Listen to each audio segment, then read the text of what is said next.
Obama's speech, and you said, that Pakistan is the new target. However, he's saying that Pakistan and the United States have to have this important partnership. What's going on there then? The goal, once again, is to destroy Pakistan as an energy corridor between Iraq, Iran, other countries in the Middle East that produce oil, and China, because that's where a pipeline could go. The pipeline could start in Iraq, it could go to Iran, it can go up through Pakistan, cross the Himalayas, above Kashmir, go into China. This would be oil going towards China and Chinese economic influence coming into the Middle East and essentially cutting out the Anglo-Americans. And how is that going to happen, the destruction of Pakistan?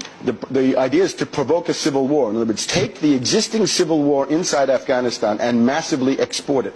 The U.S. would possibly consider a direct attack on Pakistan, but they can't, because Pakistan is too big and it has nuclear weapons. So there's nuclear deterrence. The only way to do it is to take the Pashtun population in Afghanistan and Pakistan, rile them up into an independence movement, do the same thing with the people in Baluchistan, and with that you've carved Afghanistan, you've broken Pakistan into 4 pieces or 3, and you've even started to carve Iran, because those Baluchis are a peripheral group of the Iranians. So